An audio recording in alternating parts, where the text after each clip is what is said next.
أعوذ بالله من الشيطان الرجيم بسم الله الرحمن الرحيم فإن خفتم فرجالا أو ركبانا فإذا أمنتم فاذكروا الله كما علمكم ما لم تكونوا تعلمون فإن خفتم پس کچرتاسو پیرکیے فرجالن پس منزو کے پیادا او رکبانن یا پسر لے باندی فیدا امنتم پس کلا چتاسو پا امن کشے فذکر اللہ پس تاسو یاد کے اللہ تعالی لرا کما علمکم لکا سنگا چی خودلے تاستا ما حاسو لم تکونوا تعلمون چی تاسو پائی باندی نپوئی دے ومخ کی آیت مبارکہ کی حکم وقوموا للہ قانتین اللہ تعالیٰ تا ادرے گئے عاجزی کا ان کی خاموشی اختیار ان کی اس آیت مبارکہ کے بیان دیں کچر حالات داسی چر دشمن یردا و خطر دا او خوف شدید دے ډیر سخت یره ده او تاسو په ولاړه باندې مون نشئ کولی او یا په عاجزۍ سره او په خاموشۍ سره مون نشئ کولی دا چې څنګه تاسو ته اسانه وي او سهولت وي که د سورلۍ د پاسه سوارۍ نه مونځو کې او که نه ولاړ یې نه مونځو کې تاسو که مخ هم قبلې طرف ته نوم صحیح ده او که مخ هم دشمن طرف ته دی او قبلې ته هم شا ده نو مونځ بیا هم صحیح دی ځکه انسان باندې مختلف حالات راځي کله دی په امن کې وي کله په خطره کې وي کله دشمن یره وي کله د بل څه یره وي نو په دې تمامو حالاتو کې مونځ خو د باندې فرض دی ځکه مونځ په هېڅ یو صورت کې نه فوت کېږي مونځ فرض دی او په هر چا باندې فرض دی او ضروري دی په هر چا باندې نو که انسان په هر حال کې او ارنګ دی د مونځ بدي کې او د مونځ بدي اهتمام کې امام ابن العربی سے لکلی دی چې د ایمان مثال د ایمان دی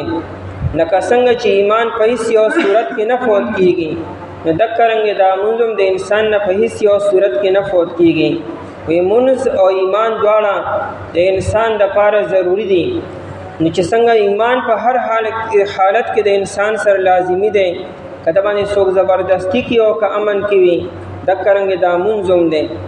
نیمون با انسان کی او په هر حال کې به کی که په امن کې دی او که په یره کې دی دا مون دومره زیات او ضروری حکم دی چې انسان تر څو پورې مکمل بېهوش شوی نه دی او یا انسان لیونی شوی نه دی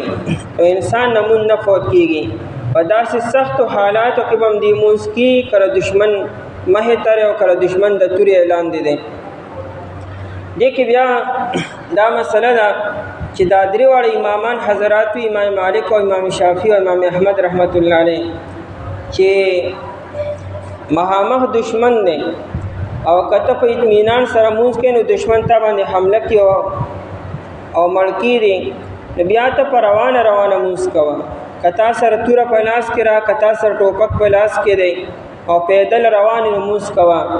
او که ستا مخ هر طرف ته دی هېڅ پروا نه ساتي تورم چلوه لګیا یا نظام چلوه او نن سبا په حساب سره چې کوم اسلحه را دغه اسلحه هم استعمالوه او مونځ هم کوه او یا په سورلۍ باندې سوري مونځ کوه لیکن زموږ امام ابو حنیفه رحمت الله علیه وی چې نه مونځ کې به ګرځې نه په ګرځېدو باندې مونځ نه کېږي او نه په مونځ کې ته اسلحه استعمالولی شي کته په مانځه کې توره استعمالې نیزه استعمالې غشي استعمالې او یا موجوده دور اسلحه استعمالې مونږ به دې سره فاسدېږي به یا که مونځ کې ته ګرځې نو په ګرځېدو سره به مونځ فاسدېږي به یا امام سوي چې په داسې حالاتو کې مونځ بیا مؤخر کا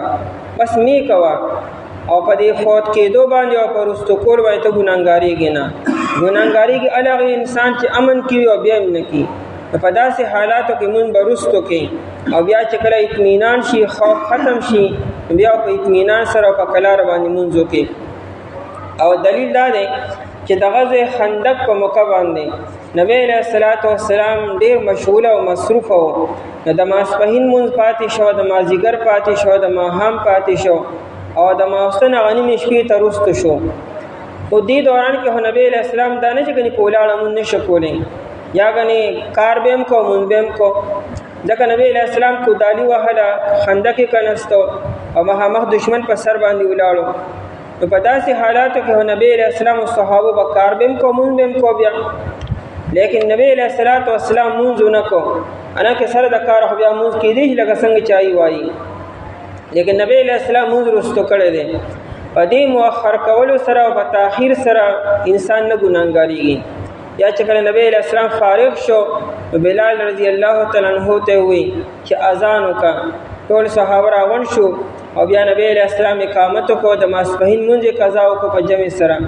بیا اقامت کو د مازیګر مونږه په جمع سره قضا وکړه، بیا د ماښام د پرځان له اقامت وکړه او د ماښام مونږه په جمع سره قضا وکړه، او بیا د ماوستن مونږ د پر اقامت شو. او چونکه د ماوستن ټیم تر ساره پورې دی، د ماوستن ټیمو دا تر نیمې شپې تر سهاره پورې وي، نامو په خپل ټیم باندې وشو. نو دا دلیل لري خبره ده چې نبی علیہ السلام په منځ کې کار کسب نه کړي، ورنه کار کسب سره منځ کولی شو. موږ امام ابو حنیفه رحمت الله علیه وی چې په منځ کې قدمونه اغستل مسلسل ګرځیدل او یا منځ کې کار کسب کولو دا عمل کثیر دی او دې عمل کثیر سره مونږ ماتېږي. کچا تور استعمال کړ په مانځه کې یا بل سو مونږ و سره مات شي. د دې وجنه که په مانځه باندې ولاړې او مه ته سمار او لړم ستا تېرېدو، نو کته مانځه دوران کې چې ستا مخم قبلې طرف ته وي، سینه دې قبلې نه ونړي او دواړه لاسونه م استعمال نه کې او دغه مار ته مړ کولی شي، نو بیا ټیک ته صحیح ده. مثال کوله روبه وا په ځای باندې ولاړ یا او مړ دې کو نو صحیح ده، یا خوا کې د لرګي ولاړ دی او لرګي درواز په یو لاس باندې مانډې روبه ونه صحیح ده، مون نه ماتو.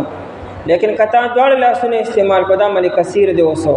او یا تا قبلې نه مخ واړو یا سینې دی واړو نه مون دې مات شو. اوس په دې مونږ ماتې دوه ته ګناهګاریږي نه، ورنه اسې به انسان مون نه ماتي. دا قرآن ولا تبطلوا اعمالکم، خپل عملونه باندې باطلوي، نو په دې به انسان ګناهګاریږي مو. او په داسې حالاتو کې انسان نه ګناهګاریږي چې هغه مړ کو نو مونږ ټیک ته مات شو، لیکن مونږ په ماتول باندې ګناهګار نه دي. فإن خفتم پس کچر تاسو په یره کیه، فإن خفتم چونکه مخکې کوم ولله قانتین ناغی چې الله ته ودرېږي عاجزي کوونکي خاموشي اختیارونکي.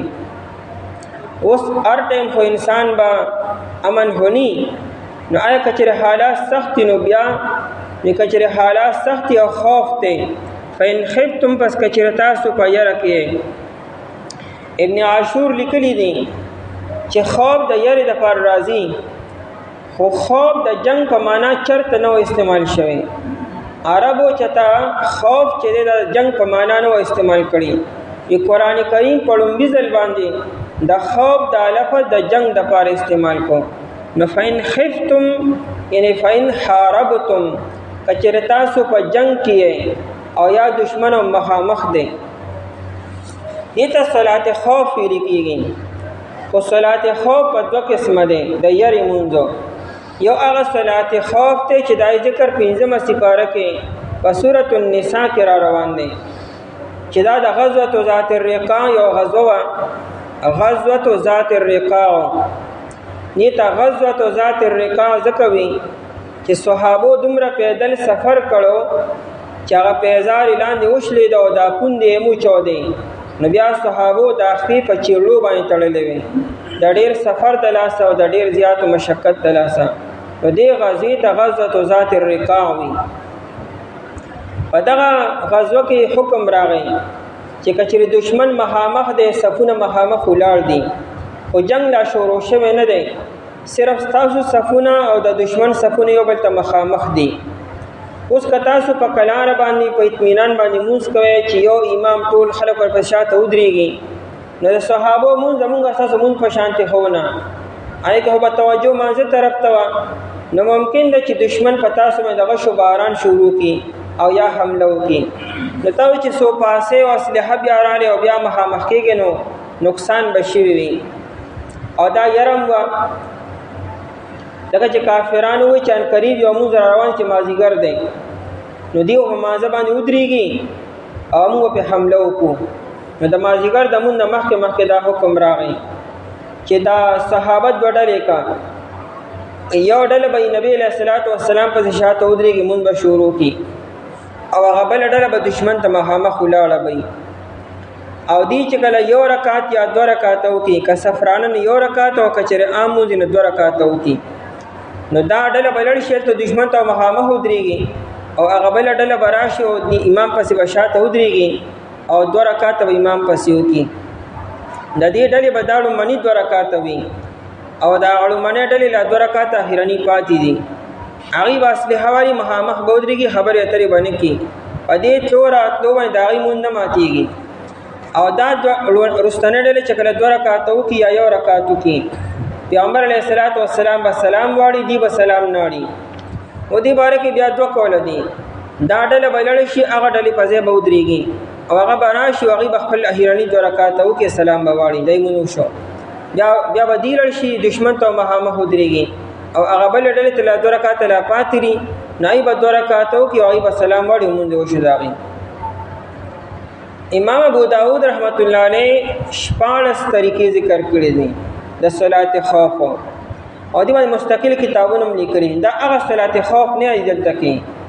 هغه صلات خوف دی خو د دشمن صرف یره ده خو جنگ شروع نه دی خو د جنگ خطر ده نو په داسې حالاتو کې د کمون دی دې آیت کې چې کوم بیان دا جنگ شروع دی دا خوف شدید دی روح المانی دواړو کې فرق کړی دی چې هغه د خوف مون دی خو لیکن خوف شدید نه سخت یره نه ده او دی آیت کې چې کوم د خوف بیان د خوف شدید دی ډیره سخت یره ده قرطبي لیکلی دی چې صرف د دشمن یره نه د دشمن د تم مخامخ د تورې راغستې ده او ته په داسې ځای کې چې ته ځان نشي بچ کولی مطلب ته په کمره کې هم نه په کله کې هم نه او په فوج کې دننه هم نه یوازې تنې تنهایی او یادا چې مخامخ حیوان ولاړې تا ته هغه حیوان ته باندې حمله کول غواړي یا لیکي چې مثال اوښ دی اوښ هغه غوسه شوی دی او هغه ته باندې حمله کوي یا دا چې تفسیر قرطبي لیکي چې مثال اوبه رالی ته اوبه وړې سیلاب ته وړي او روانې پکې او دې کې د مونځ ټایم دی په دغه سیلاب کې به ته مونځ څنګه کوې چې تا وړي مو مونځ به هم کوې الله اکبر علما خو دا مسلې وایي چې سیلاب دی وړي چې ستا د دنیا او د آخرت مسله شروع ده او دلته کې صحتمند انسانو او خو ښکلی ارس برابر دي 20 په 20 باندې هغه مونځ نه کوي له خیره سره د مسلمان دا حال دی او فقهای کرام او شریعت کوم مسائل بیاني چې په داسې حالاتو کې مونځ په د باندې فرض دی دغه نه مونځ نه ساکتېږي نو دا انسان به سبا قیامت کې څه وایي چې ما څنګه مونځ نه کوم بهرحال دا خوف عام دی که دشمن دی که ذاتی دشمن دی که کافر دی او که حیوان دی او که یادا چې تا اوبه وړي په داسې حالاتو کې مونځ به څنګه کوي چې تا ته څنګه اساني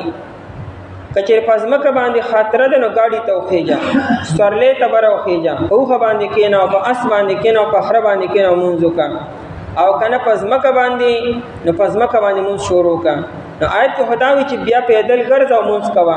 مخکې هر طرف ته اړې که ستا شا قبلې طرف ته ده او که نه قبلې مخ ته مونځ کوه صحیح دی لیکن امام صاحب پکې دا قید لګي چې نه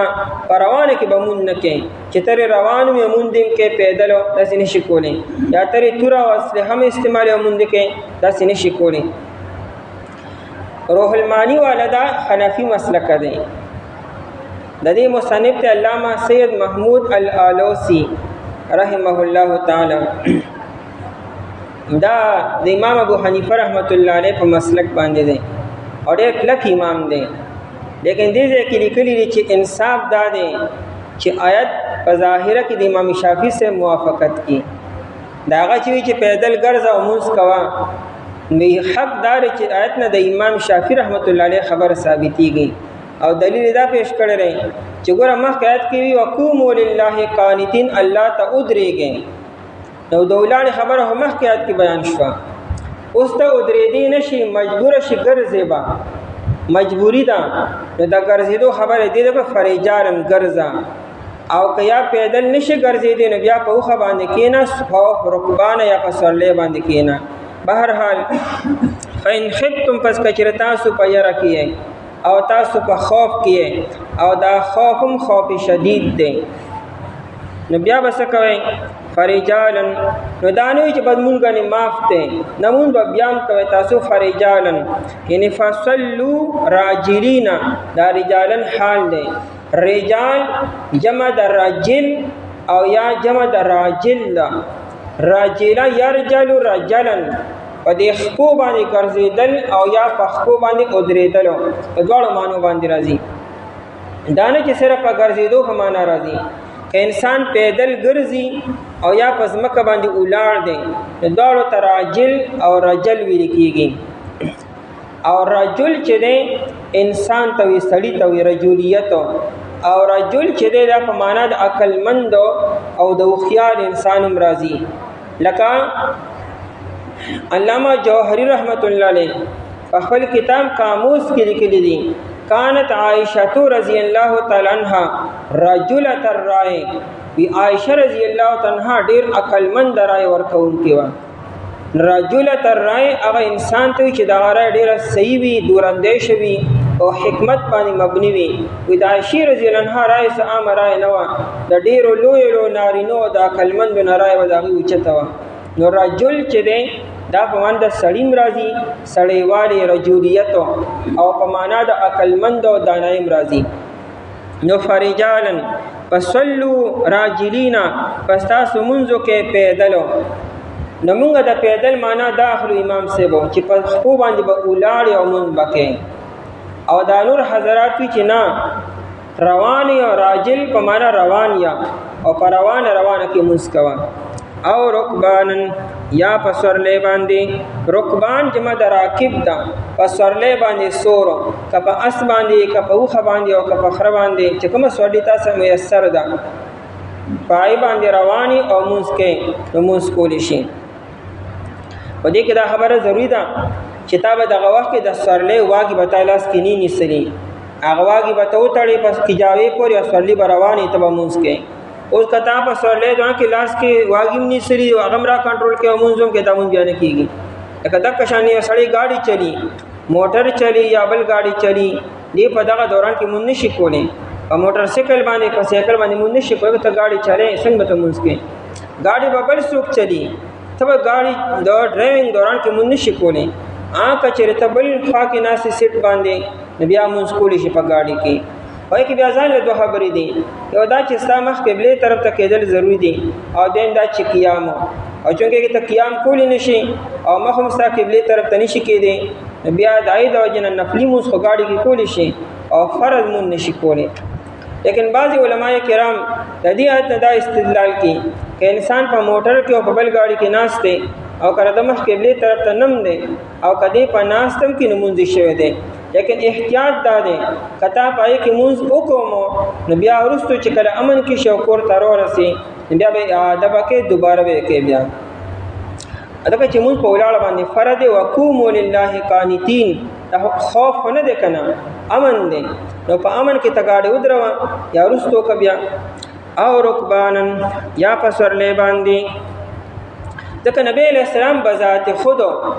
د سورلۍ د پاسه هم فرض مونځ نه دی کړی، نفل یې کړي، لیکن د سورلۍ د پاسه، د اوښې د پاسه او د اس د پاسه نبی علیه السلام بذات خود یو مونځ هم دا فرض نه دی کړی، ښکته راکوز شوی دی. څومره روایتونه چې موجود دي هغه ټول چې انسان وګوري، د فرض مونځ دپاره نبی علیه السلام ښکته راکوز شوی دی، مونځ یې کړی دی. فاذا امنتم، پس کله چې تاسو په امن کې شئ، یعنی چې کله هغه خوف ختم شو، خطره ختم شوه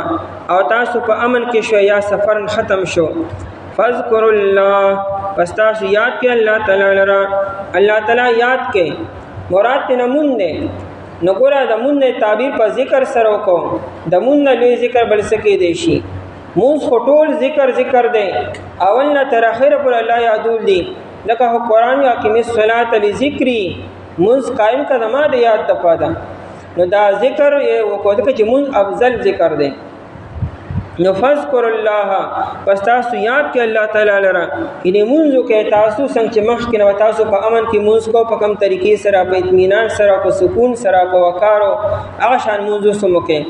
او دین کو الله چې فذكر الله الله یاد کې د الله شکر ادا کې چې الله تعالی خوف ختم کو او خطر ختم کړ تاسو په امن کې کړې یا د الله شکر ادا کې چې الله تعالی تاسو ته په داسې حالت کې مون انعام درکو لکه د اموز روح البیان لیکلي چې د الله تعالی ملمستیا ده دا د الله تعالی ضیافت مؤمن د پاره او هغه انسان ته سونه خوخي چې تا د ورځ تعالی ورځ 15 پیری پروګرام کی تا 15 پیری تا انوایټ کی او 15 پیری تعالی هغه اعلی او بهترین ضیافت او ملمستیا تعالی کې وسونه ستا خوخي نو دا ضیافت د الله تعالی تاسو له درکو په امن کې مو په خوف کې مو دشمن په یره کې تاسو الله تعالی پریږدي چې خیر کوي مون بکوي فذكر الله پس تاسو یاد کې الله تعالی لرا د الله شکر ادا کې چې الله تاسو سره طریقې او خودلې کما علمکم لکه څنګه چې خودلې تاسو ته الله چې تاسو ته خودلې دي هغه شان الله تعالی یاد کې یا همز هغه شانو کې چې څنګه تاسو ته خودلې دي یا د الله تعالی شکر ادا کې نو کما علمکم دومره د الله تعالی شکر ادا کې کنا چې تاسو په خپل مطمئن شئ چې واقعي بس مونږه اخیرنه انتها ته ورسید الله تعالی صحیح شکر ادا کو یا دا کاف تعلیلیه ده د الله شکر ولې ادا کې د الله ذکر ولې کوي زکه چې تاسو علم درکو الله تاسو له جهالت نه وباسلې طریقې رته خودلې نو دا د الله تعالی لوی نعمت د علم دی دا د ارس بارک دی نو په دې د الله تعالی شکر ادا کړئ ما لم تکونوا تعلمون چې نو تاسو چې پای باندې پوهې دی تاسو سېلم او چې څنګه کوي مونږ تاسو به مونږ څه پوهې دی الله جل شانو فضل او کرم کو تاسو سونه خپل عبادت درکړو نو دا په دې د الله تعالی هغه شکر ادا کړئ او ذکر وکړئ پس کچرتا سو پیاره کې پس مونږو کې پیاده یا پس ورلې باندې پس کله چې تاسو پامن کې شي پس یاد کې الله تعالی لرا لکه څنګه چې تاسو خودلې دی هغه سوچ تاسو په نه پوي دی اعوذ بالله من الشیطان الرجیم بسم الله الرحمن الرحیم والذين يتوفون منكم ويذرون أزواجا وصية لأزواجهم متاعا إلى الحول غير إخراج فإن خرجن فلا جناح عليكم فيما فعلن في أنفسهن من معروف والله عزيز حكيم وللمطلقات متاع بالمعروف حقا على المتقين كذلك يبين الله لكم آياته لعلكم تعقلون والذين يتوفون او کسان چې وفات کولی شي منکم دستاسنا ويذرون ازواجا او دی پریږدي بیبیانی وصیت لازواجهم وصیت کولی د پاره د بیبیانو خپلو متاعا د فیدی ورکولو الی الحول تر یو کال پوری غیر اخراج بغیر د استلو د کورونونا فإن خرجنا پس کچری دی اوتلی فلا جناح علیکم پس نشته دې څه ګناه پتا سو باندې فیما فعلنا فاغا کار کی چې دی او کی فی انفسهن ازانو نخبلو کی من معروف د شریعت مطابق والله عزیز حکیم اللہ تعالی غالب دے حکمت والدے وللمطلقات او د پارا د طلاق شو بیبیانو متاع بالمعروف فیدر سول دی د شریعت مطابق حقا علی المتقین دا حکم لازم دے په پرهیزګارو خلکو باندې کذالک یبین الله دارنگی بیانوی اللہ تعالی لکم تاستا آیاته خپل آیاتنا لعلکم تاکلون د پاره دی چې تاسو پوه شئ د زنانو د عدتو او عید خرچې متعلق دا اخیرنی آیتونه دي عدتو د طلاق نه بعدم وی او عدت د وفات نه بعد وي. د عدت خرچه په خاوند باندې لازم وي. که سړی طلاق ورکړي یو یا دوه یا درې، طلاق نه پس چې کوم عدت دی د عدت دا خرچه په خاوند باندې لازم ده. خرچې نه مراد دا چې سکنا به ورته ورکړي، یعنې عدت چې څو میاشتې دی د دې د رهایش دپاره ځای به خاوند ورکړي او د دغه میاشتو خرچه به هم خاوند ورکړي. علاوه که چېرې دا زنانه د خاوند په کور کې عدت تیري او که دا طلاقو سره د خاوند د کوره ووته او پلار کره لړله، نو بیا په خاوند باندې د عدت خرچه او سکنا هېڅ هم نشته دی. الټه دا ښځه ګنهګاره شوه چې دې عدت د خاوند په کور کې ولې تیر نه کو. حکم دا و چې دا په هغه کور کې عدت تیري. دویم دی عدت الوفاتو، چې خاوند یې وفات شو نو ښځه به د خاوند په کور کې به عدت تیري، خو د عدت خرچه به ښځې ته نه میلاویږي، ځکه خاوند خو یې وفات شوی دی نو په هغه باندې موږ د مړ نه پس خو خرچه نشو لازم کولی او د هغه په وارثانو باندې هم نشو لازمولی، ځکه چې د هغه کم وارثان دي، مثال زامن، رونه او یا مور او پلار دي، د هغې خو د ښځې سره د نکاح سره رشته او تعلق خو نشته دی چې موږ د ښځې لپاره عدت خرچه د خاوند په وارثانو باندې لازم کو. نو دا ښځه به خپله خرچه په خپله کي. دا به د کوم ځای نه کي؟ نو شریعت د ښځې لپاره میراث مقرر کړی دی چې خاوند مړ شو نو ښځې ته میراث میلاویږي. که د خاوند اولاد شته نو ښځې ته میراث کې بیا 8 حصه میلاویږي، او که اولاد نشته نو ښځې ته به 4 حصه میلاویږي. نو دا 4 حصه د خاوند په مال کې او یا 8 حصه د خاوند په مال کې، دا د ښځې حصه او عدت خرچه هم د هر څه دي، دا خپله خرچه د نه پوره کی به. ابتدا اسلام کې او د اسلام نه مخکې جاهلیت کې دا طریقه وه چې یو سړی به مړ شو نو ښځه به دې په دغه کور کې چې کومه بیکاره او ناکاره کمره به وه، دا ښځه به هغه کمرې ته منتقل کړه او دې به 1 کال په دغه کمره کې دننه تیرو. دا ښځه به دغه کمرې نه بار نه راوته او نه به د بار نه څوک دننه تللو. دی به دغه زنانه ته روټۍ به چې ورکوله نو په یو سوري کې به دا روټۍ ورته ورویشته او دی به دا ټول کال په یو جوړه جامو کې تیرو. غسل به نه کو، صرف اوبه به استعمالوي د څښلو دپاره، نور اودس او استنجا غسل وغیره هېڅ به هم نو، صفایي به هم نه وه. 1 کال به چې دې زنانه په دغه کمره کې تیر کړو،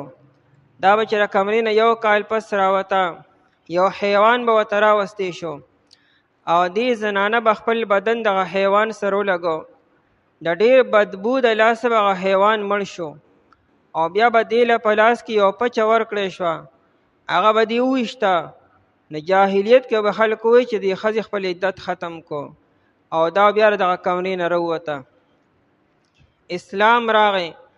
دا ټول د حیوانیت طریقې ختمې کړې چې داسې سلوک خو خلک حیوان سره هم نه کوي، دا خو انسان دی. یو خوا پیغام راغلی چې خاوند یې وفات شوی دی، بل طرف ته دا سلوک کولو، دا خو د انسانیت نه پریوتې خبرې دي. نو اسلام دا ټولې طریقې ختمې کړې، البته د 1 کال عدت برقرار وساتو چې دا ښځه به 1 کال عدت به تیري. روح البیان لیکلی دي حکیم ابن الحارث یو سړی و د طائف و، هغه راغی مدینې منورې ته، هغه سره دغه بیبي وه، ماشومانو او مور او پلار و. دا حکیم ابن الحارث په مدینه منوره کې وفات شو، چونکې د میراث احکامات لا نور راغلي،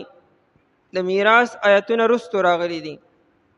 نبی علیه الصلاة والسلام هغه مال چې دی د هغه مور او پلار ته ورکړو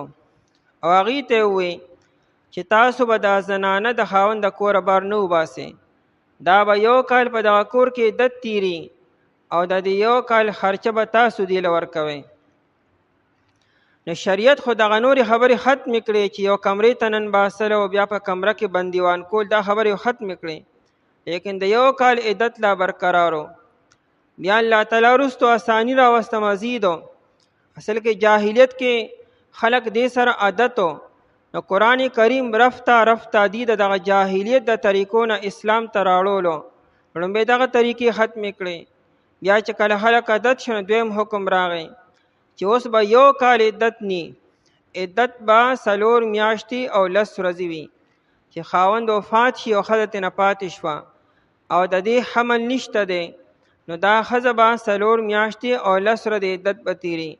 او را دې ذکر مخکې آیت کې شوی دی چې ویذرون ازواجا، نو هلته راځي چې 4 اشهر و 10 4 میاشتې او 10 ورځې. او دریم حکم بیا دا راغی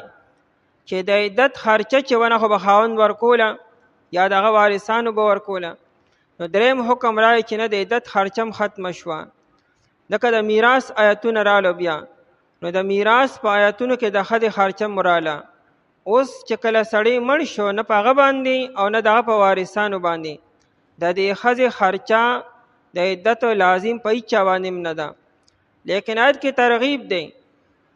چې یو سړی مري نو د مر نه مخکې دې وصیت وکړي چې زما د مر نه بعد زما د بیبي به د کوره بار نه وباسئ، دا به 1 کال په دې کور کې اوسیږي به او تاسو دې له خرچه هم ورکوئ. نو که د ښځې سره خپل مال شته یا د خاوند نه ورته میراث کې مال پاتې شو نو دا به د هغې نه خپله خرچه پوره کړي. خو که هغې سره خپل مال نشته او یا خاوند غریب دی هغه څه پرې نه ښودو نو بیا به هغه خپلو وارثانو ته وایي چې تاسو به زما بیبي له د 1 کال خرچه ورکوئ. چونکې جاهلیت کې دا یو طریقه وه چې هغې به د مړي په وصیت باندې عمل خامخا کو. دا به لازم او فرض ګڼو چې یو سړی د مړ نه مخکې وصیت وکړي نو هغې دا به خامخا پوره کو به، وي که نه هغه به هلته بیا خفه وي. نورې خبرې پای کې داسې نه وي، لیکن د بعضې خبرو باندې به ډېر کلک عمل کو. نو قرآن وی چونکې دی خو په وصیت باندې کلک عمل کی، نو لہذا تاسو چې کله مرئ نو د مړ نه مخکې وصیت وکړئ چې ښځې ته یو سهاره میلو شي چې دا په دغه کور کې 1 کال تیر کړي او هغې ته خرچه میلو شي. لیکن په ښځې باندې دا خبره لازم نه ده چې دا به دغه کور کې خامخا 1 کال تیري، ځکه عدت خو 4 میاشتې 10 ورځې دی. دغه 4 میاشتې او 10 ورځې په ښځه باندې لازم دی. د هغې نه بعد چې کوم 2 میاشتې او 20 ورځې دي نو که دا دغه ښځه په دغه کور کې تیري نو وارثان به نه وباسي او د هغې خرچه به ولم ورکړي. او که دا ښځه وي چې نه زه وځمه ما خپل عدت پوره کړو 4 میاشتې او 10 ورځې د پلار کور ته یا بل خوا ځمه نو وارثان به منې کي نه، ایو پې زبردستي نه کي، وباسي به هغې نه. خو که دا په خپله وځي نو هغې به منې کي نه، خپله خوښه ده. جمهور وی دا آیت منسوخ دی. دا کم آیت چې موږ اوس وایو دا آیت په نزول کې مخکې راغلی دی، یعنی چې کله قرآن نازلېدو نو دا آیت مخکې نازل شو او بیا هغه مخکې چې کوم آیت تیر شوی والذین یتوفون منکم ویذرون ازواجا یتربصن بانفسهن 4 اشهر و 10 چې کې د 4 میاشتو د 10 ورځو ذکر دی. نو هغه آیت وروستو نازل شوی دی. د قرآن کریم په تلاوت کې هغه آیت مخکې او دا آیت وروستو دی، لیکن د نازلېدو په اعتبار سره دا آیت مخکې دی او هغه آیت وروستو دی. د دې وجه نه بخاري شریف کې دی عروه ابن زبیر رضی الله عنه د عثمان رضی الله عنه نه تپوس کو چې حضرت د دې 2 آیتونو باره کې څه مسله ده. نو عثمان رضی الله عنه وایي چې دا آیت په نزول کې مخکې دی او په تلاوت کې وروستو دی. نو هغه دی چې دا آیت منسوخ دی، یعنی دې کې چې کوم حکم دی دا حکم منسوخ شوی دی، یعنی د 1 کال خرچه ورکول او 1 کال عدت دا خبرې ختمې شوي دي. نو عروه ابن زبیر رضی الله عنه ورته وایي چې کله د آیت منسوخ دی نو بیا قرآن کریم کې لیکئ ولې تاسو؟ لکه عثمان رضی الله قرآن جمع کو نو ته بیا پکې څه لیکي چې منسوخ شوی دی؟ نو عثمان رضی الله عنه وایي یا بنیا یا ابن اخی اے روارو لا اغیر شیئا منه عن مکانه. پیغمبر علیه السلام چې آیت په کم ځای کې ایښود دی زه هغه آیت د هغه ځای نه نشم بدلولی، نه یې لرکولی شمه نه یې بدلولی شمه. دینه دا معلومه شوه چې په نبی علیه السلام باندې کله آیتونه نازلېدلو نو نبی علیہ الصلوۃ والسلام په خپل صحابه کرام رضی الله عنهم ته وی چې دا آیت په پلانکی صورت کې د پلانکی آیت نه رستو کېږي او دا آیت د پلانکی صورت کې د پلانکی آیت نه مخکې کې. نو عثمان رضی الله عنه دې طرف ته اشاره وکړه چې دا خو نبی علیہ الصلوۃ والسلام دا آیت مبارکه دې ځکه خو درې نو زه څنګه لري کما څنګه ختم کما. اشکال دا دی چې کله د آیت منسوخ شوی دی یعنی حکم منسوخ دی نو بیا تلاوت ول برقرار ساتل شو یعنی پکار هدا چې تلاوت بیا منسوخ شوی نو فائدې شته کنه. بعد اوقات داسې وشي چې د زنانه عدت نه بعد په دغه کور کې اوسېدل غواړي 4 میاشتې لس ورځې عدت تیر کو د خاوند په کور کې تیر کړي او خاوند یې غریبو دغم سه میراث نو نه مال پرې هې دې نه میراث پرې خو درې کور یې درونو دې یا د مور پلار دې دې پکې په خپل اوسېدو دې خاوند له پکارداري چې وصیت وکي چې زما د مر نه بعد زما دی بیبي سره زیاتې مکوي نو کدان د 4 میاشتو لس ورځو نه علاوه تر یو کال پورې په دې کور کې وخت تیری نو تاسو یو باسه ما نو دا نه چې په دې ودا خبره واجبي چې ګن یو کال به خامخا تیری ظاهر خبره چې 4 میاشتې او لس ورځې تیری شوي نو دا هونه کنه چې سار لبا د نکاح پیغامونه را شروع وي کدا سو بیا نکاح کول واړي یا ځان له بندوبست کول واړي نو 4 میاشتې او لس ورځې بعد او کب میاشت لګي ک 2 میاشتې لګي ک 3 میاشتې لګي او که 4 او که 5 شپږ میاشتې لګي نو په دغه موده کې تاسو د کور مو باسه دله د سر د پناه د پاره زی پکار دی بدا بهترین زیر دلته وخت تیر کړی زندگی تیر کړی دا نو دا باقی او سو میاشتې هم دلته کې تیری کی نو دا ځکه برقرار پاتې اوس په عمل بکیږي باوجود د دې چې حکم منسوخ دی نو سړی له دا وصیت پکار دی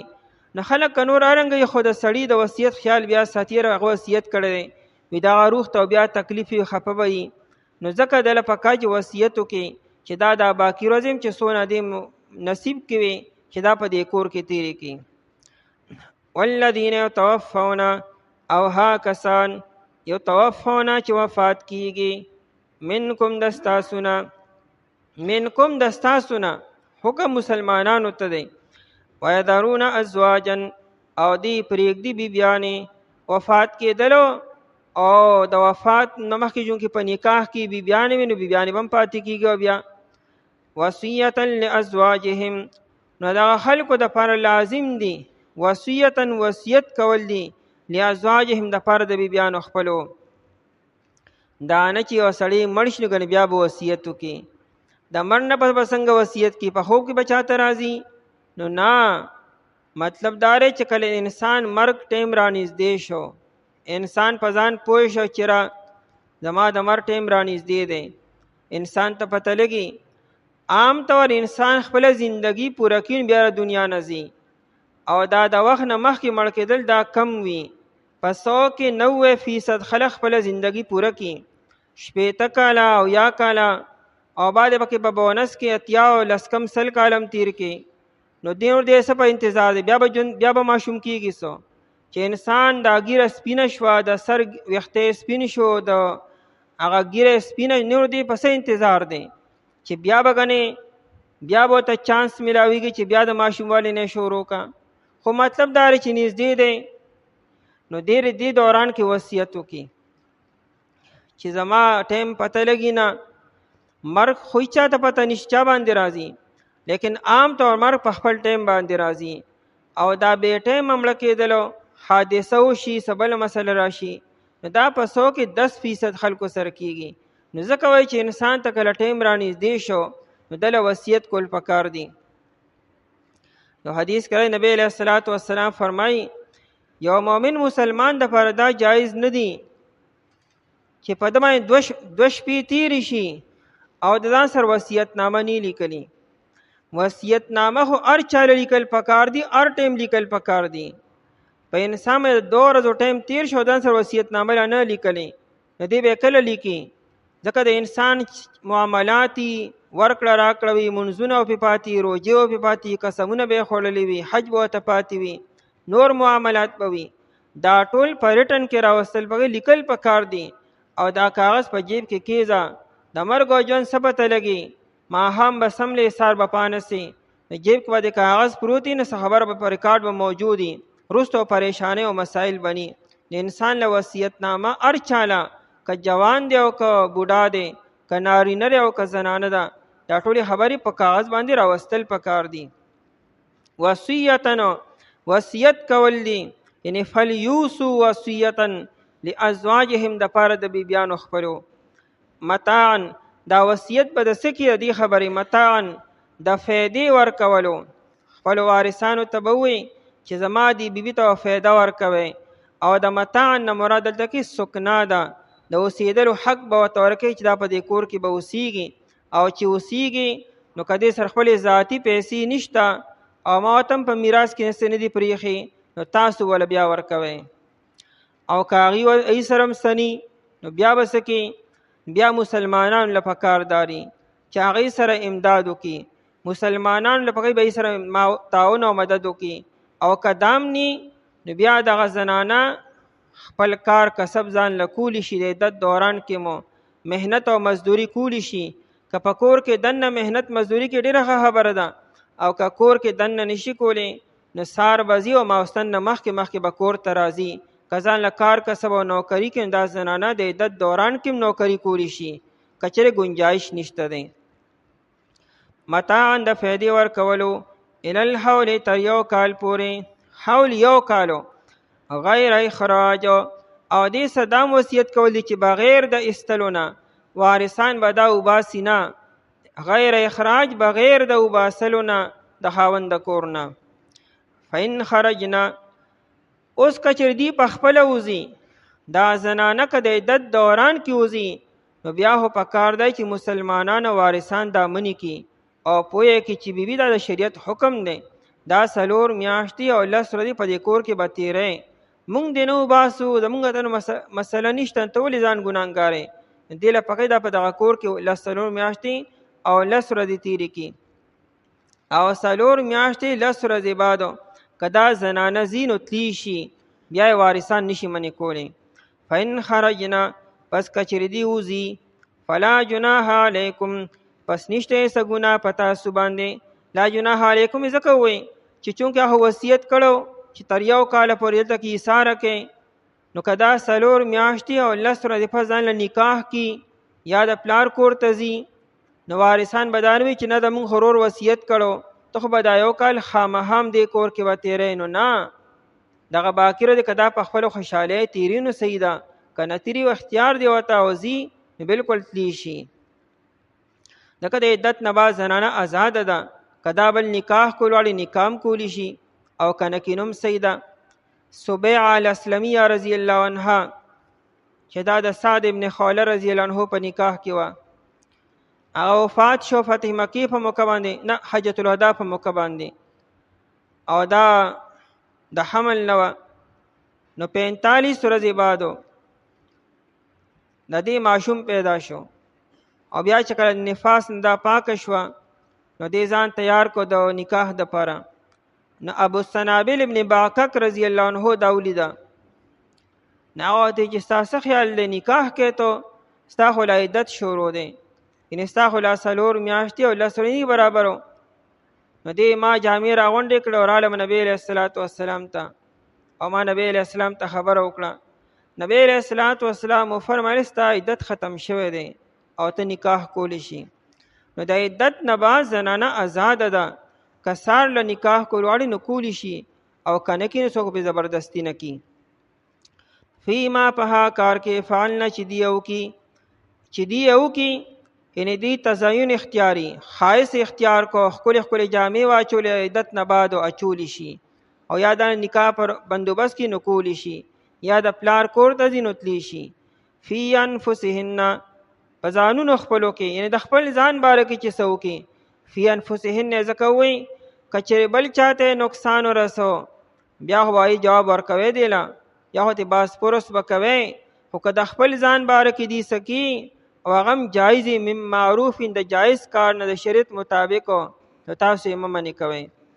والله عزیز حکیم او الله تعالی غالب دی حکمت والا دی یعنې که تاسو زیاتی وکړو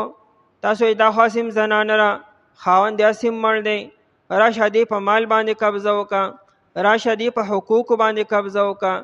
الله تعالی زورور ذات شته، هغه به بیا باسپورس کې تپوس وکړي. حکیم حکمت والا دی. وللمطلقات او د پاره طلاق شو بیبیانو متاع فیده ورسول دی بالمعروف د شریعت مطابق. دې ته متع ویل کېږي. د متع ذکر مخکې تیر شو. زمونږ د امام ابو حنیفه رحمت الله علیه په نسبت باندې چې د کمې زنانه نکاح وشو او په نکاح کې مہر نو مقرر شوی او بیا رخصتیم نه شوی او طلاق وشو، زمونږ امام سے وی چې د خیط او مہر نه ملاویږي، نه پورا او نه نیمو او نه مہر مثلو. البته د ښځې ته به متع ملاویږي چې دا تفصیل مونږ بیان کړو چې 3 جوړې جامې به ورکړي، به کمیس او غټ صادر او سرپیچه کې لوپټه به ورکړي. د دین علاوه چې کومې نورې مطلقې دي، یعنې کومې ښځې مہر مقرر شوی دی او د هغې رخصتي شوې را یا نه ده شوې، نه ته خپل مہر ملاویږي به یا نیمو یا پورا. خو د مہر سره سره هغې له متع ورکول مستحب دي. که سړی ول ورکړي نو ښه خبره ده او که نه ورکړي نو ګناهګار نه دی. یعنې دا ښځه ښه په خوشحالۍ باندې رخصتول پکار دي چې څه وشو بس هغه وشو، او دا جدایي په احسن انداز کې پکار ده. نو مہر سره سره څه ورکول پکار دي، جوړه جامې، پیزار او یا نقد پیسې، تحفې تحائف سره دا رخصتول پکار دي. حقا علی المتقین، دا حکم لازم دی په پرهیزګارو خلکو باندې. نو دا اصل کې دا ته منسوخ دی، ځکه مخکې خو ذکر شوی چې حکم متعالی واجبیږي لازمیږي چې کله مہر نی مقرر شوي او رخصتیم نیشي بیا طلاق شي. کذالک همدارنګ یبین الله، واضح بیانوي الله تعالی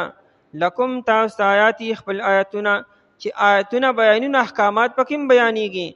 لعلکم تعقلون، د پاره دی چې تاسو پوه شئ یا د عقل نه کار اخلئ. دا آیاتونه الله تعالی تاسو لپاره لېږلي دي. که چېرې تاسو را دې خیال نه ساتئ نو په تاسو کې په حیواناتو کې څه فرق دی؟ بیا د حیواناتو د یو ځای کېدو جدا کېدو په شان کارونه تاسو شروع کړئ. نه د راتلو څه اصول دي، نه د تلو څه اصول دي، نه د یو ځای کېدو څه قاعده شته، نه جدا کېدو څه قاعده شته. نو جنګل شو او د حیواناتو په شانتې کار شو. بیا انسان دا تعالی چې الله تعالی عقل درکړی ته مخدوم او محکوم ګرځولې او مخدوم او حاکم ګرځولې او دا ټول ستا ماتحت، بیا په تا کې په دې کې څه فرق دی؟ او هغه کسان چې وفات کیږي د ستاسو نه او دوی پرېږدي بیبیانې، وصیت کول لپاره د بیبیانو خپلو د فیدې ورکولو تر 1 کال پورې بغیر د ایستلو نه. پس که چېرې دی وځي پس نشته څه ګناه په تاسو باندې په کار کې چې دیو کې په ځانونو خپلو کې د جایز طریقې نه. الله تعالی غالب دی، حکمت والا دی. او د پاره طلاق شو بیبیانو فیده رسول دي د شریعت مطابق. دا حکم لازم دی پرهیزګارو خلکو باندې. دارنګ بیانوي الله تعالی تاسو آیتونه خپل د پاره دی چې تاسو پوه شئ. اعوذ بالله من الشیطان الرجیم، بسم الله الرحمن الرحیم. ألم تر إلى الذين خرجوا من ديارهم وهم ألوف حذر الموت فقال لهم الله موتوا ثم أحياهم إن الله لذو فضل على الناس ولكن أكثر الناس لا يشكرون. وقاتلوا في سبيل الله واعلموا أن الله سميع عليم. علم ترى آیتان دی کتلی الى الذین آکسانتا خرجو چاغی اوتل من دیارهم د کورونو خپلونا وهم الوفن پداس حال کی چې دی په زرګونو حذر الموت د وجه د یری د مرګنا. فقال لهم پس اوی دیتا الله تعالی موتو مړشه تاسو ثم احیاهم بیا الله تعالی ژوند کړ دی لرا. ان الله لذو فضل یقینا الله تعالی خامها خاوند فضل علی الناس په خلق باندې ولكن اکثر الناس لا یشکرون لیکن زیات د خلکو نه شکر نه کوي. وقاتلوا فی سبیل الله، او تاسو جنگیږئ په لار د الله تعالی کې. واعلموا پوه شئ تاسو ان الله سمیع علیم، چې یقینا الله تعالی اوریدونکی دی او پوه دی. د دې ځای نه د جهاد فی سبیل الله ترغیب ورکوي. مخکې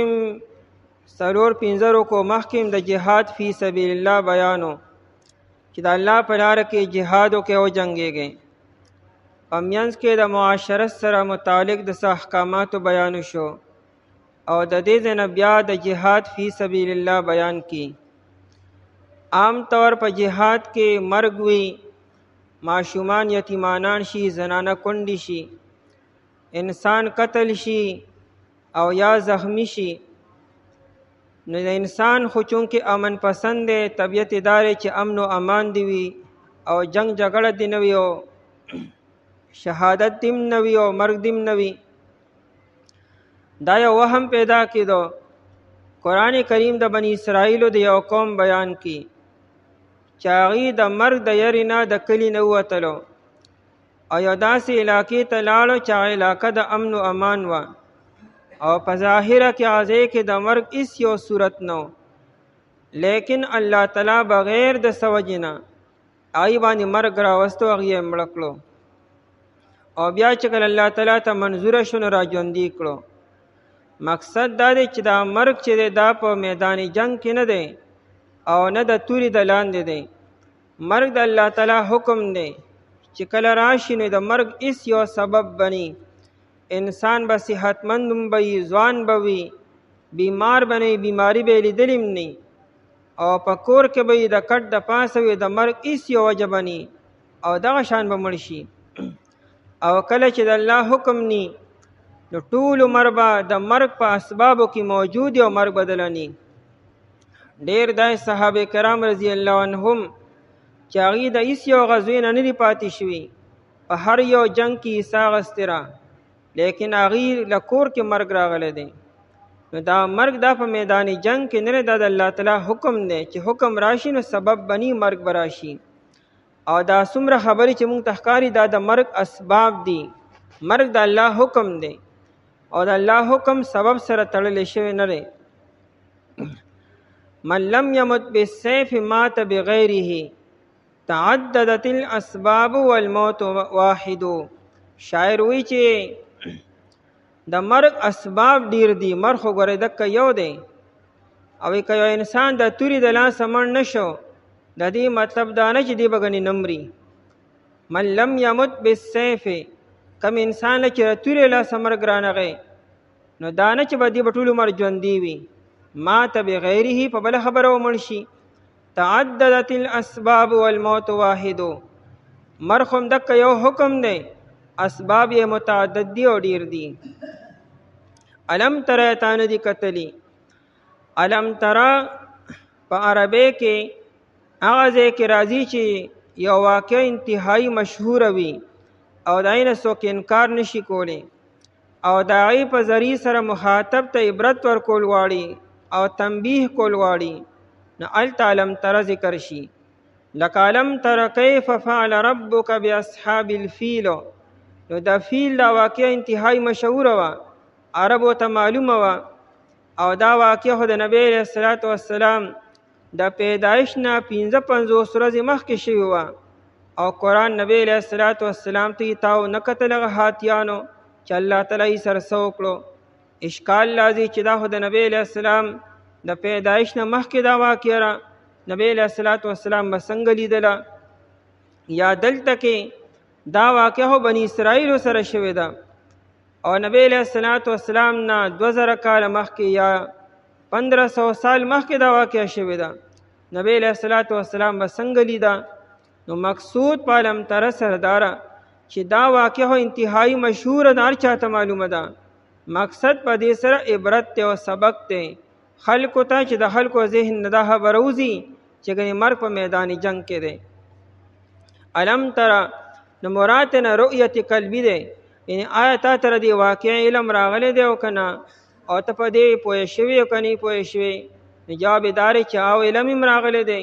او نبی علیہ الصلوۃ والسلام په پوه شوی هم دی. علم تر آیتان دی کتلی یعنی آیتا ته علم نه راغلی دی واقعي. الی الذین دها کسانو خرجو چې دی وتل، دا کسان وتلو دی چا وباسلینو په خپل باندې وتیری، دا نه چې چا د کلی نه په زور باندې وباسلو، دی په خپل اراده او په مرزه باندې وتی دي. دا خلق سوکو په کومه زمانه کې او په کومه علاقه کې او وجه سوا. قرآن کریم چونکه د کیسو کتاب نه دی او نه تاریخ کتاب دی، قرآن کریم د عبرت کتاب دی. یو واقعه ذکر کی د عبرت د پاره، نو د واقع چې څومره خبره عبرت سره تعلق ساتي هغه ذکر کی، او چې کومه خبره غیر ضروری غني آی طرف ته اشاره نه کی. دا واقعه بنی اسرائیل کې و او ردی باره کې د مفسرین حضرات دو قول دي. یو قول نه دی چې دا زمانه پیغمبر ته حکم وشو چې ته د خلکو ته وایي چې جهاد وکړي د الله په لار کې. دی د جهاد نه رستو شو، دی چې موږ هو جهاد نکو، نو دی د علاقې نه سفر وکړو چې داسې علاقې ته ځو چلته کې دا خبرې ني. دی خپل کلی نه وتلو او یو داسې علاقې ته لاړ چې هغه د دوه غرونو په منځ کې وه، هلته کې نور آبادیم نه نور څوک هم نو. دی وی دا ځای فرفضا مقام دی، ابو هوایم ښکلې ده او ماحول هم ښکلی دی او امن و امان دی، څوک پکې شته هم نه. دلته خپله زندګي تیرو په امن و امان سره. نو په دغه ځای کې الله تعالی په دې مرګ راوستو. دویم قول دا دی چې د دې په علاقه کې طاعون راغی، وبا راغله او علامه نقاش وی چې نه په دغه علاقه کې تبه راله او ډېره زیاته وه. نو دیره دغه علاقې نه ووتلو چې هسې نه د تبې د لاسه او طاعون او د وبا د لاسه مړه نه شو. نو دیره دغه علاقې نه په شریکه باندې ووتلو. دا علاقه امام قرطبي رحمت الله علیه وی چې دا په عراق کې واسط شهر و، په واسط هار کې بیا داوردان کلیو. دا په داوردان کلی کې داخله کو چلته یا وبا راغلی و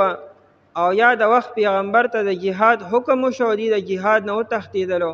او د علاقې نه ووتل. خرجو چې دی ووتل یا د دشمن د یرې نه او یا د طاعون او د وبا د وجې نه. من دیارهم د کورونو خپلو نه، دیار جمع د دار ده او دار کور ته ویل کېږي. دار یدورو دورانن تاویدو ته وي، د کور ته هم دار ځکوي چې دا توشوي وي، د دې نه چار دیواري توشوي وي. من دیارهم د کورونو خپلو نه، وهم الوفن دا سلک کسانم نو، یعنی د شمار نه ډېر زیاتو په زرګونو باندې و. وهم الوفن دا و حالیره حال داري چې دی په زرګونو باندې و. کچره دی له دشمن او د جهاد نه تښتېدلو نو دی له نو پکارو. کله چې تعداد لګي نو یره ډېرې، کله چې مجمع ډېره وي لښکر غټ وي په زرګونو باندې وي، نو هغوی له خو بیا شکست ورکول ډېر ګران کار دی، دوی خو بیا په زرګونو باندې و. نو که دشمن هر څومره ډېرې خو چې کله ستا خپل لښکر په زرګونو وي بیا تقویت حاصل وي. الوف جمع د الفن ده او الفن 1000 ته وي، نو الوف زرګونو ته وي. الفا یا الف معنی مینه کولو، محبت کول، مانوس کېدلو. دی الوف ته الوف ولی وي، دې سره انسان مانوس وي. کله چې پیسې په زرګونو شي انسان ورسره مانوس شي، خوشحاله وي، مطمئني، مینه ورسره ډېره زیاته وي، ځکه ورته الوف ویل کېږي. وهم الوفن او حال داري چې دی په زرګونو باندې و. دی بیا څومره و نو قرآن کریم خو تعداد بیان نکو. مفسرین حضرات وی چې دا د 10,000 نواله یا د 4,000 نواله تر 70,000 تر 80,000 پورې دی منځ کې وو، یا 10,000 یا 30 یا 40 او یا 70,000. حذر الموت او د دې دا وتل د سره پاره، نو دا حذر الموت د وجې د یری د مرګ نه، د مرګ نه یریدلو، نو ځکه وتلو. یعنی دا نه چې د الله په لاره کې جهاد د پاره وتلو یا د دین د بلندۍ د پاره وتلو یا په بل یو نیک مقصد باندې وتیو، نه دا وتل یې د مرګ نه یری نه چې هسې موږ دلته کې مرګ راشي نو داسې علاقې ته به لاړ شو چې هلته کې به مرګ نی. حذر دا مفعول له دی. حذر اصل کې یریدو ته وي او احتیاط تم وایي. حاکم په مستدرک کې روایت را نقل کړی دی الحذر وی احتیاط چې دی نو لا يدفع من القدر وی دا احتیاط چې دی دا انسان د تقدیر نه نشي بچ کولی. کته هر څومره احتیاط وکړي خو چې د الله حکم راشي سره د احتیاط به گرفتار شي. د دې مطلب دا نه چې موږ احتیاط پرېږدو، احتیاط به مونږ کوو لیکن په خپل احتیاط به باروسه او اعتماد نه کوي. د الله حکم چې راځي سره د احتیاط به راځي. بیا ته به احتیاط کې خو د الله حکم ستا احتیاط د الله تعالی د حکم نه تا نشي بچ کولی. حذر الموت لکه دی احتیاط وسکو د دشمن د یاري نم لړلو د وبا او طاعون نم لړل داسې علاقې ته چلته سنو لیکن د الله حکم چې راغی نو سره د احتیاط مړ شو. بیا حذر الموت د یری د مرګ نه. فقال لهم الله موتوا الله تعالی دو فرشتي راولېږلې دا کلی یو سر ته یو فرشته ودرېده بل سر ته بله فرشته ودرېده. هغه دواړو فرشتو دی ته وایي موتو تاسو مړه شئ. الله تعالی د فرشتو په ذریعه سره دی ته حکم وکړو مړه شئ تاسو. نو دا امر تکوینی دی ان د الله حکم چې داسې وکړه نو کېږي او بیا نو به دی فوراً مړه شو. فقال لهم پس اوی دی ته الله تعالی نو الله تعالی ورته وایي خو د فرشتې په ذریعه سره سی ورته وایي موتو مړه شئ تاسو. نو خو چې څنګه حکم راغی نو فماتو دی مړه شو. لکه د الله په حکم کې بیا تاخیر نی. بیا دی ډیره زمانه پراته یو کولداري چې اتر ورځې مړو بل کولداري چې ور ورځې مړو او دریم کولداري چې نه دی مړه شو بدنونه ټوکړي ټوکړي شو هغه د بدن سرمنه خورې شوه اډوکي د یو بل نه جدا شو ویښته یو بل نه جدا شو. او بیا په دغه علاقه باندې یو پیغمبر تېرېدو چې دغه نوم حزقیل علیه السلام دی او یا شمعون علیه السلام. هغه پیغمبر چې وکتلو چې دا خلق مړه پراته او جدا جدا شوي دي هغه د الله جل شانه نه معلومات وکړو چې دا څه وجه وه علم رایي چې دا چل شوی و. نو هغه پیغمبر دعا وکړه چې الله دې له بیا ژوند ورکړي چې دې ته کوم سبق او کوم عبرت وشوته بیا را ژوندي کړي. نو الله جل شانه دغه پیغمبر علیه السلام ته ووایي چې ته دې ته آواز وکړه چې ایتها العظام البالیه ای زړو او رستو اډوکو ان الله یأمرک الله تعالی حکم کی تاسو ته ای اډوکو ان تجتمعی چې تاسو راجمع شئ. نو فجتمعتو د هر انسان خپل خپل اډوکي چې جدا جدا شي وو د هر انسان خپل اډوکي یو بل سره یو ځای کېدلو هر یو بند خپل بند سره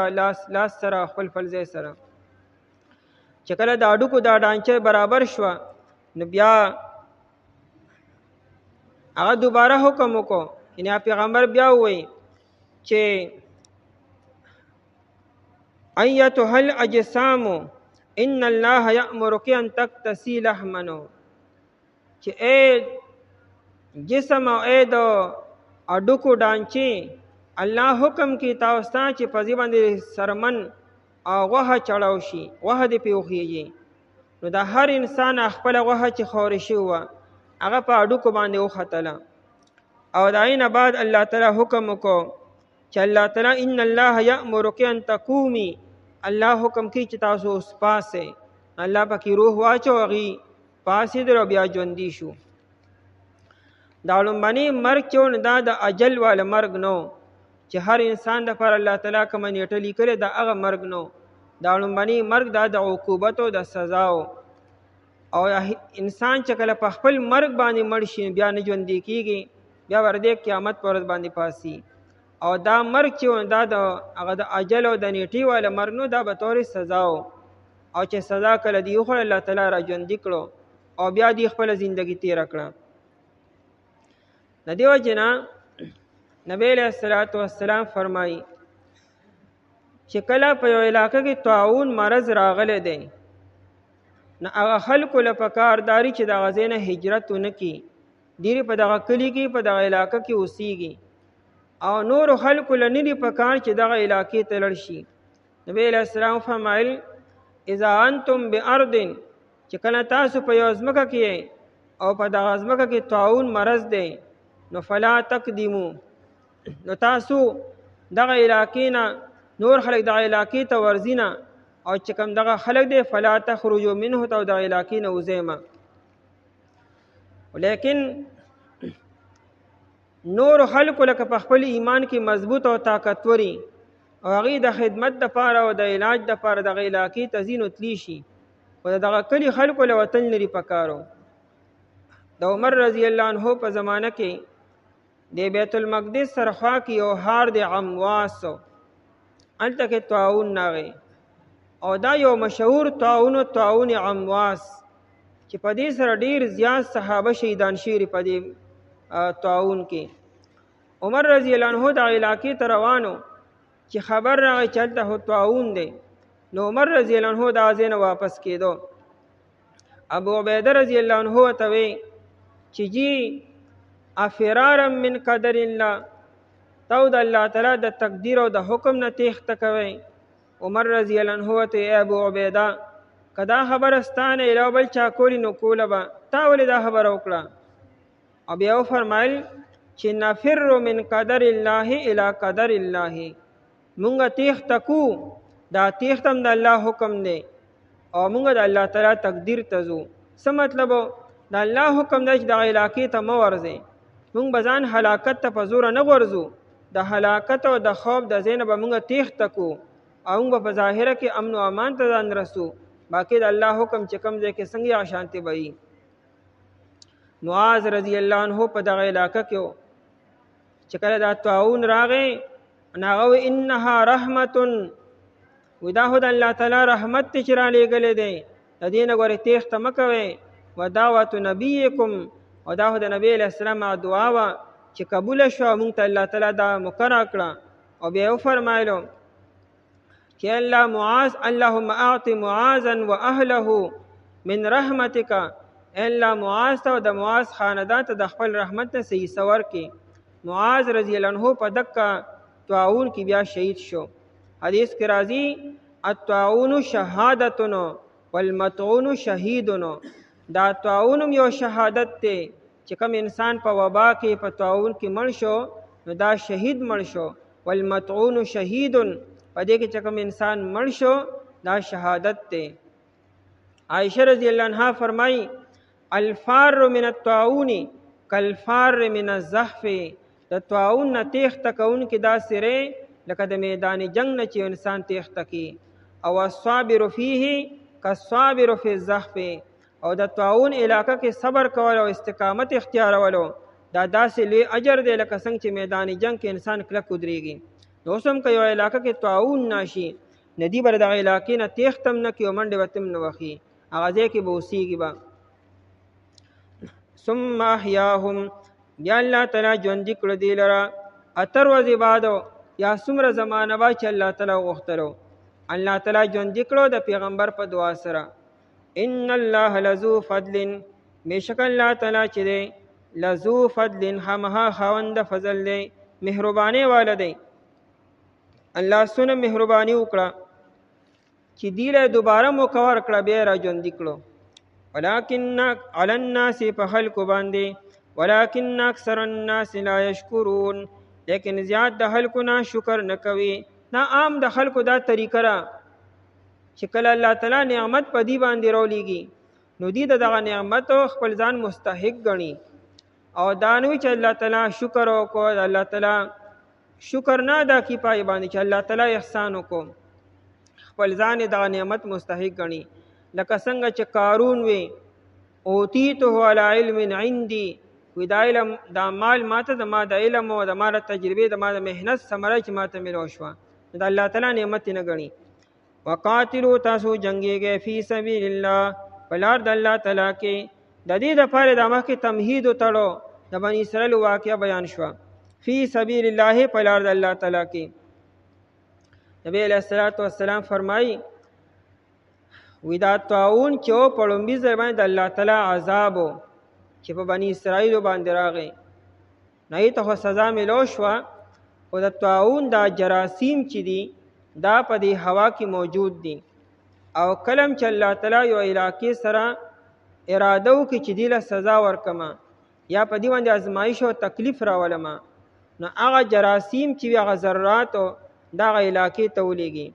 نو په هغه علاقه کې چې کم سرکشه خلک وي هغې دپاره سزا شي، او چې کم خلک بې ګناه وي او په هغې کې مړه شي لپاره شهادت وي. نو دا طاعون د دنیا نه ختم شوی نه موجود دی، بقیت من رجزن او یا بقیت من عذاب د حدیث الفاظ دي، دا اوس هم په دنیا کې دا موجود دی، مختلفو شکلونو کې او په مختلفو نمونو سره په مختلفو علاقو کې راځي او ظاهریږي. واعلموا پوه شئ تاسو ان الله سمیع علیم چې بېشک الله تعالی اوریدونکی دی دعاګانو ستاسو، علیم پوه دی په نیتونو ستاسو باندې.